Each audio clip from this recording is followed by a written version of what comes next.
Welcome back to another Radical Music Review. I hope you've been enjoying them. I'm going to go back. The last review I did was of the Eagles, and I was already into the E's. But I'm going to go back to the couple bands I have left in the D's. If you don't know, I'm going from A to Z in my record catalog and doing short reviews on bands and albums that I have and stuff like that. So this next band I'm going to talk about actually was headed by a guitarist who had a very, very unique sound. And it was that sound that actually, it piqued the interest of a lot of guitarists around the world. Some of the big names in guitar at the time in the 80s heard this album and were like, wow, like this guy's fantastic. And the band I'm talking about is Dire Straits.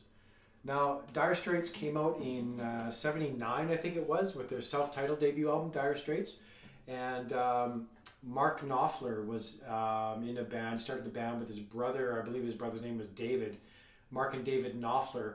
And they kind of had a stripped down sound, almost like a pub sound, doing kind of folky kind of rock.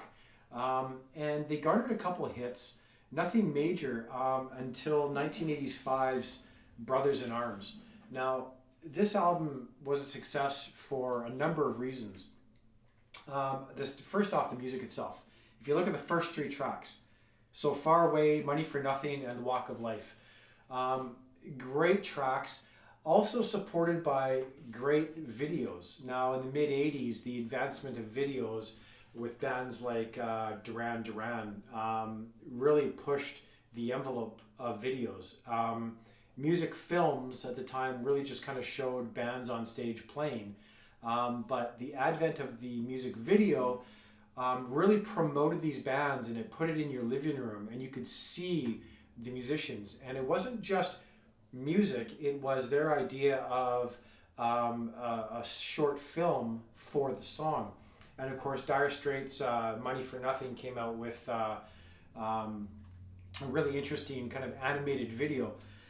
And another thing that made this a breakthrough album was that Mark Knopfler's style of playing on the guitar.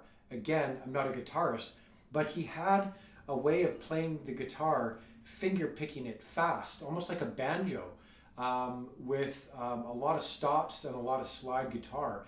And it evolved into a really, really unique style of playing. Guitarists like Van Halen, Clapton, they all took notice. Clapton said, that playing style scared the hell out of me. It was just so good, and it was so unique. And I'm very sure that people can play like that now, but at the time, it was very unique, especially Sultans of Swing. If you listen to that song, right off the bat, you hear that fantastic style that Mark Knopfler has. And man, it's fantastic. I mean, Dire Straits came out with some great, great songs. And I really enjoyed what they did in the mid-'80s. There wasn't much before this album that really appealed to me. And to be honest, not much after. But that's not taking away from Mark Knopfler's talent. He's a fantastic guitarist. You probably won't hear him listed in a list of some of the greatest guitarists of all time, because there's other guitarists that overshadow him. But fantastic guitarist, really unique, interesting, slightly country style, and I really loved their stuff from the mid-'80s. The other album I have is an extended play. It's a EP that I've had for a while. Again, nothing fantastic. Probably the biggest hit off this is Twisting by the Pool, which is kind of a light boppy tune. It's not really my favorite, but Brothers in Arms, still go to that album. It's a really great track. And of course, all these tracks you still hear on the radio. When I hear all these tracks on the radio, it does get boring. I do switch the station a lot. I do find other avenues of music. I am right now really into a lot of electronic music, a lot of psychedelic trance music. There's some really great mixes out there, some fantastic DJs doing some great stuff.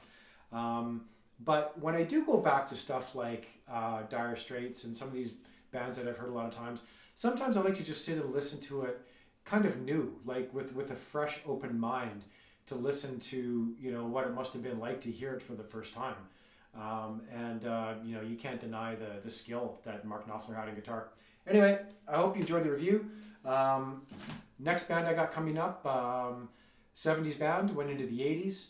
I really enjoy a lot of their stuff. One of the first bands to employ two drummers in their live sets, which being a drummer was fantastic for me. So anyway, hope you're enjoying your Saturday.